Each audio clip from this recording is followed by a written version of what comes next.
Bapa kami yang ada di surga, dimuliakanlah nama-Mu. Datanglah kerajaan-Mu, jadilah kehendak-Mu di atas bumi seperti di dalam surga. Berilah kami rezeki pada hari ini, dan ampunilah kesalahan kami, seperti kami pun mengampuni yang bersalah pada kami. Dan janganlah masukkan kami ke dalam pencobaan, tetapi bebaskanlah kami dari yang jahat.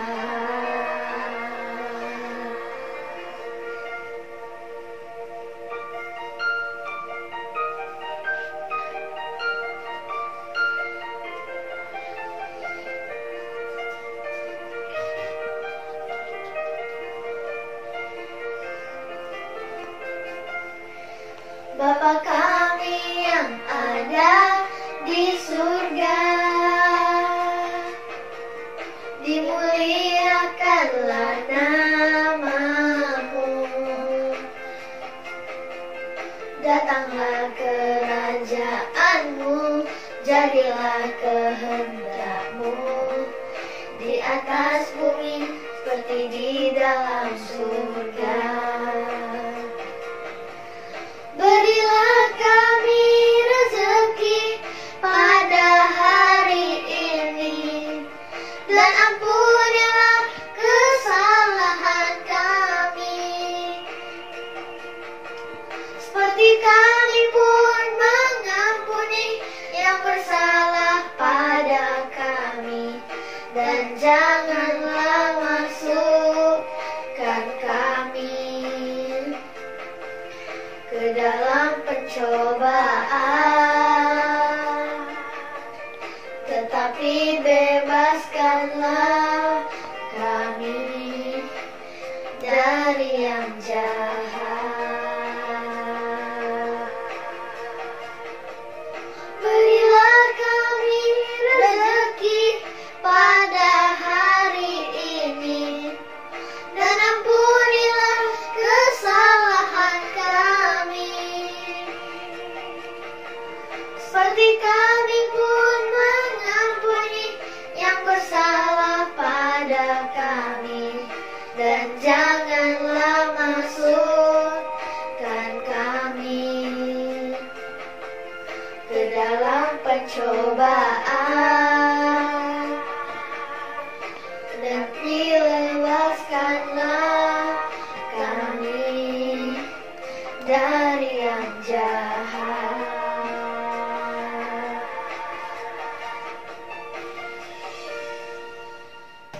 Halo, selamat pagi semuanya.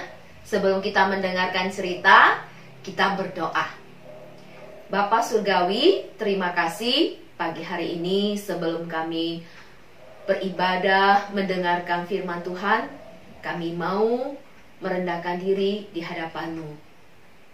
Kuduskanlah kami, sucikanlah kami, rayakkanlah kami dari segala dosa pelanggaran yang kami lakukan, baik itu lewat pikiran kami, mulut kami, hati kami, mungkin juga itu telinga kami, tangan kami, kaki kami, dan sebagainya. Tuhan, biarlah juga melalui pujian dan doa, bahkan firman yang akan kami dengarkan, kami renungkan, itu membuat kami lebih lagi taat kepada Tuhan, lebih lagi hidup menyenangkan hati Tuhan. Tolong kami ya Bapa, di dalam dan demi nama Tuhan Yesus kami berdoa. Amin. Nah, adik-adik sekalian, tahu nggak hari ini kita akan membahas tokoh Alkitab yang mana? Nih, sudah pakai mahkota nih. Pasti sudah tahu tokoh mana yang akan kita bahas, kita renungkan pada pagi hari ini. benar. Kalau yang pakai mahkota itu pasti raja ya, jubah raja. Tapi raja yang akan kita bahas ini seperti kita, punya kelebihan juga punya kekurangan. Sebab kita masih manusia. Walaupun kita adalah manusia berdosa yang sudah diampuni dosanya, sudah dibenarkan dan diangkat menjadi anak Allah, kelak kita akan menempati surga, tapi kita tetap masih berproses belajar menyenangkan hati Tuhan, belajar menjadi apa yang menjadi seperti apa yang disenangi oleh Tuhan, sesuai dengan isi hati Tuhan. Ya, Raja Daud, D-A-U-D. Nah, kita tahu Raja Daud ini bukan dari keturunan raja ya, papanya bukan raja dan maka dia menjadi raja, bukan ya, tapi karena dia menjadi raja karena diangkat oleh Tuhan, ya, diangkat. Pada masa itu raja diangkat oleh Tuhan. Raja pertama Israel itu Raja Saul, lalu Saul digantikan oleh Daud, ya. Nah, teman adik-adik sekalian, kita akan membahas dari 2 Samuel pasal yang ke-12 ayat yang pertama sampai yang ke-14. Nah, waktu itu Daud sudah menjadi raja, tapi dia melakukan satu kesalahan dalam hidupnya. Adik-adik, apa kesalahannya? Nanti kita bahas ya. Nah, satu hari ketika dia sedang menjadi raja memerintah, dia sedang bertugas di istananya, datanglah seorang nabi yang bernama Nabi Nathan. Nah, waktu itu secara pemerintahan, nabi dan iman itu berada di bawah raja. Artinya yang menjadi nabi dan imam harus taat kepada raja dalam menjalankan roda pemerintahan. Tapi secara keagamaan, teologis, raja itu harus taat kepada nabi dan juga kepada iman. Ya, tapi ketika Raja Daud sedang bertugas hari itu, Nabi Nathan datang menghadapi Daud. Kenapa? Sedang ada tugas apa Nabi Nathan datang menghadapi Raja Daud ini?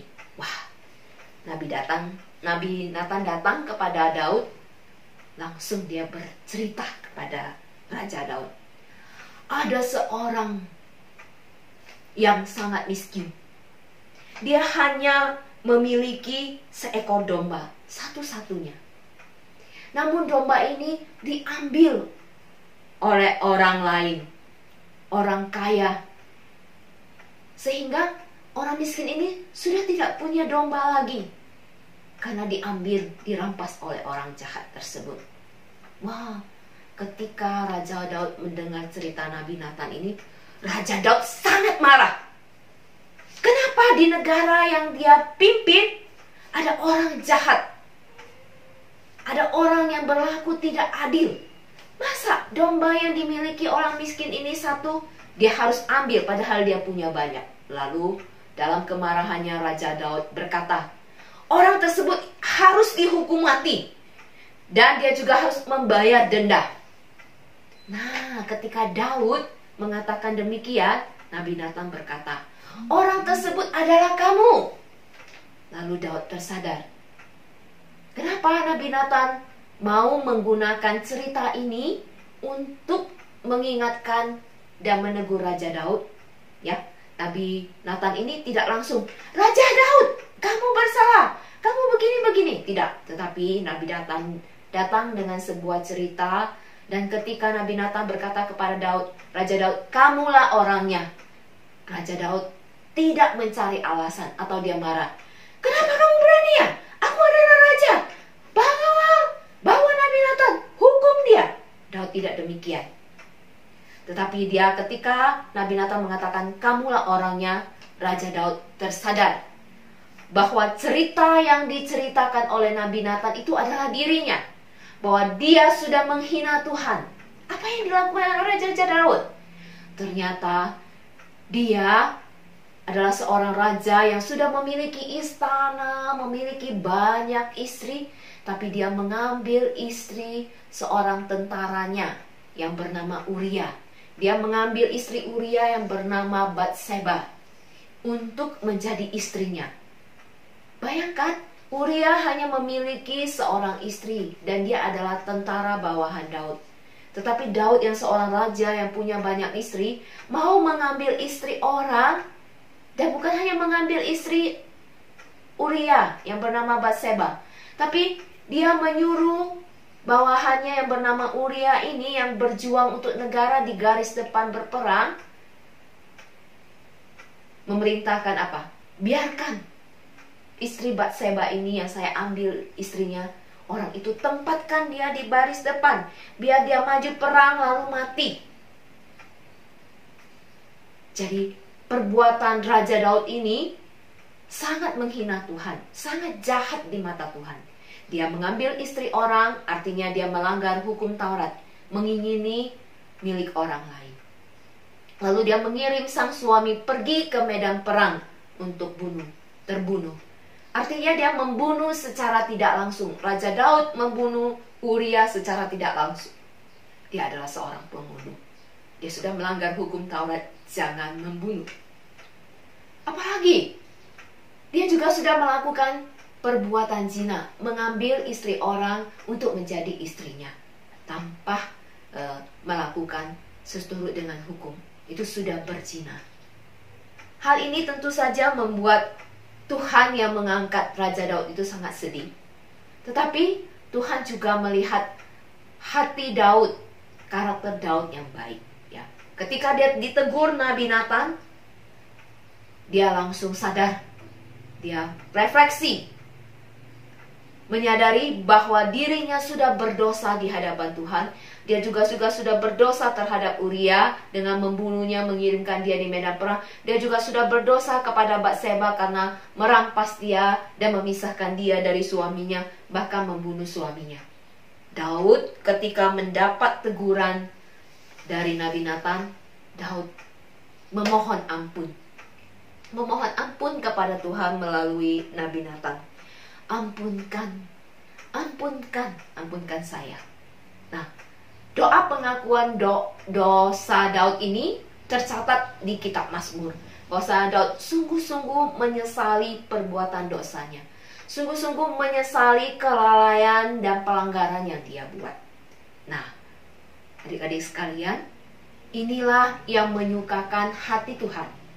Sekalipun Daud sudah melakukan dosa, membunuh, berzina, menginginkan barang orang lain, tapi ketika dia refleksi, dia mengakui dosa dengan rendah hati, dia mau dihajar oleh Tuhan, mau ditegur oleh Nabi Nathan, Tuhan melihat bahwa Daud memiliki karakter yang mau rendah hati dikoreksi, yang mau dibentuk, yang mau dinasehati, dan mau bertobat. Artinya dia tidak akan mengulangi lagi perbuatan yang sudah dilakukan ini. Dia mau menjadi orang yang lebih baik, yang lebih taat kepada perintah Tuhan, yang lebih lagi menyenangkan hati Tuhan. Adik-adik, mari kita memiliki hati seperti Daud ini. Ketika kita salah, ketika kita ditegur, kita berani melihat ke dalam diri kita bahwasanya memang kita salah, kita berani minta maaf, kita berani minta ampun kepada orang yang kita lukai ataupun kepada Tuhan. Ya, mungkin ketika kita di rumah tidak sengaja atau sengaja melukai hati saudara kita, ataupun ketika kita tidak taat kepada orang tua kita, ketika disuruh mengerjakan sesuatu kita lalai, ataupun ketika guru memberikan tugas kita tidak kumpulkan, kita harus berani koreksi, salah, minta maaf dan memperbaiki. Jika kita ditegur guru, belum kumpul tugas, belum ujian, kita harus segera mengerjakan tugas dan mengumpulkan kepada guru dan mengatakan, maaf Bu, saya tidak akan melakukannya. Jadi untuk tugas-tugas selanjutnya kita tidak akan melakukan hal yang serupa. Itu artinya bertobat, itu artinya mau dikoreksi, mau ditegur dan mau berubah. Tuhan senang dengan orang-orang yang demikian. Itu yang difirmankan Tuhan pada hari ini melalui kisah Daud. Demikian juga ketika kita bersalah kepada orang lain, kita berani minta maaf, kita berjanji tidak akan melakukannya, kita akan memperbaiki diri kita sehingga kita menjadi orang yang lebih baik, bukan hanya di mata manusia tapi juga memperkenankan hati Tuhan. Tuhan senang dengan anak yang mau dikoreksi, yang mau berubah, yang mau menjadi lebih baik seperti Raja Daud. Mari kita bersatu dalam doa. Bapa Surgawi, kami bersyukur hari ini kami boleh belajar seperti Raja Daud, bahwasanya ia menjadi raja karena diangkat oleh Tuhan, dan ia menjadi raja yang memperkenankan hati Tuhan, walaupun ia melakukan banyak kesalahan, kelemahan, tapi karena ia mau dikoreksi, dia mau refleksi diri, dia mau diubahkan, dia mau bertobat, dia mau menjadi lebih baik, memperbaiki dirinya. Tuhan, Engkau senang akan dia. Engkau mengampuni dosanya, dan Engkau tetap berserta dia selama dia menjadi raja. Terima kasih Bapa, kami mau belajar dari tokoh Daud dalam hal ini. Dan tolong kami, walaupun kami masih kecil, di dalam hal pembelajaran, ketika kami ditegur guru, dinasehati guru, orang tua, maupun kakak-kakak kami orang lain, Tuhan, kami mau refleksi diri, kami mau dikoreksi, kami mau diubah, agar kami menjadi anak yang semakin hari semakin baik. Baik itu dalam pembelajaran, dalam karakter, bahkan Tuhan akan mempersiapkan kami menjadi orang yang sukses di masa depan. Karena kami mau terus belajar, karena kami mau terus berubah, karena kami mau terus menjadi lebih baik hari ke hari. Tuhan, tolong kami, biarlah Tuhan yang menjadikan kami anak-anak yang menyenangkan hati Tuhan, yang memperkenankan hati Tuhan. Dari hal yang kecil sampai hal yang besar.